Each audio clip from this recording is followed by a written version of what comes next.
राज्य सरकार द्वारा संचालित आदिवासी छात्र आवासों में बुधवार को सदर अनुमंडल में स्वास्थ्य शिविर एवं टीकाकरण कार्यक्रम का आयोजन किया गया। इस अवसर पर अतिरिक्त एसडीएम विनय भूषण दास उपस्थित थे। उसी दिन उन्होंने मीडिया को बताया कि सदर अनुमंडल के अंतर्गत 8 एसटी छात्रावास है, जहां सामान्य रोग एवं कोरोना टीकाकरण कार्यक्रम चलाए जा रहे हैं। कार्यक्रम में 39 छात्रों को कोरोना वायरस का टीका लगाया गया है और कहा कि आने वाले दिनों में राज्य के लोगों और आने वाली पीढ़ियों को स्वस्थ रखने के उद्देश्यों से इसी तरह के कार्यक्रम आयोजित किए जाएंगे।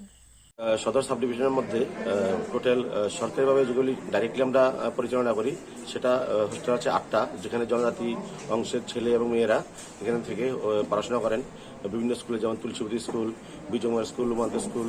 তো এগুলি আছে। তো এগুলির মধ্যে আমরা একটা বিশেষ উদ্যোগ নিয়েছি যে হেলথ চেক আপ এবং যারা লেফট আউট কেস আছে বা এখন যারা মানে এলিজিবল হয়েছে ফর কোভিড ভ্যাকসিনেশন, সেই ভ্যাকসিনেশনটা এখানে হচ্ছে। ডাক্তারবাবু আছেন। তো এখানে এখন অবধি প্রায় 49 জন গার্লস, এটা গার্লস হোস্টেল, মেয়েদের ভ্যাকসিনেশন হয়ে গেছে আর বাকিগুলি চলছে এই মানে ক্যাটাগরি ওয়াইজ। আর পাশাপাশি যে কমন এলিমেন্টস বা সাধারণ যে রোগ বিষয়গুলি থাকে সেগুলি বিষয়েও ডাক্তারবাবু এখানে আছেন। তো যে সমস্ত হেলথ প্রবলেমগুলি আছে এগুলি যাতে মানে হেলথ মানে পার্সোনালের সাথে কনসাল্ট করে মেয়েরা মেডিকেশন দিতে পারে বা মানে অ্যাডভাইস দিতে পারে, সেই ব্যবস্থা আমরা করেছি।